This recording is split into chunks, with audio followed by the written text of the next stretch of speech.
If you watched the first video on this channel, you'll know that I'm a moral anti-realist, specifically an individual moral relativist, at least in terms of how I personally use moral language. When I make moral statements, I'm expressing my attitudes, values, desires, preferences, etc. So, when I say purchasing animal products is wrong, I mean something along the lines of, I disapprove of purchasing animal products. It's out of accordance with my moral values to purchase animal products. I prefer people not to purchase animal products, etc. Now, upon hearing this, there's a strange question that moral realists tend to ask me. Well, why should I care about your preferences? I mean, first we have to disambiguate what's meant by should here. Since I take normative statements to be relativized, the question is going to be, relative to which standard? If the question is being asked with reference to my moral standards, the answer is quite simple, because I want you to. You should care about my moral standards because it'd be out of accordance with my moral standards to not care about my moral standards. Remember, this is all I take normative statements to express in the first place: attitudes, desires, values, etc. Now, if the question is being asked with regard to your moral standards, it may not be the case that you should care about my moral standards, but I never claimed otherwise. Is the question with regard to some sort of stance-independent reality? Well, I don't claim that you have some sort of objective obligation to care about my moral values.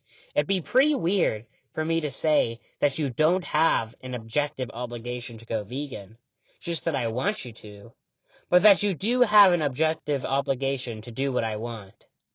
Or maybe the question is simply, what motivating force do my moral values have on you? If so, I don't claim that they have motivating force.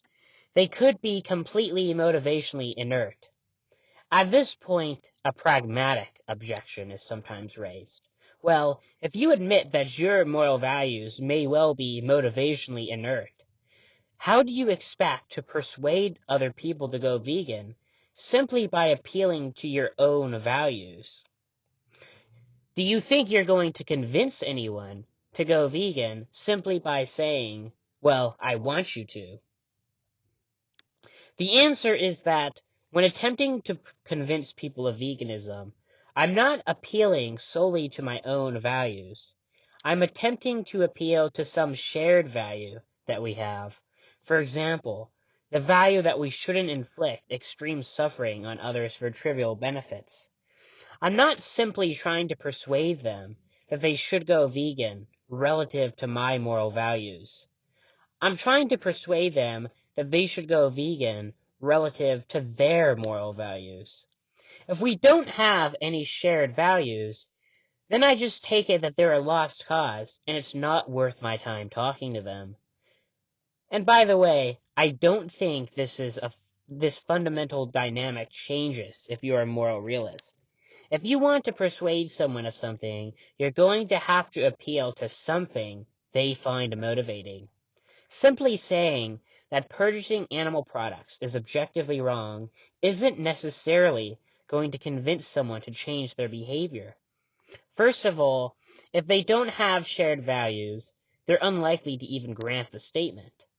It seems to me that people have a suspicious tendency to think that the stance-independent moral facts just so happen to align with their subjective moral values.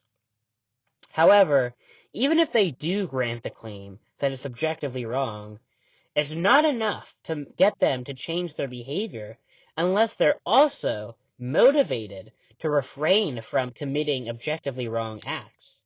Someone could just lack any motivation to comply with the stance-independent moral facts.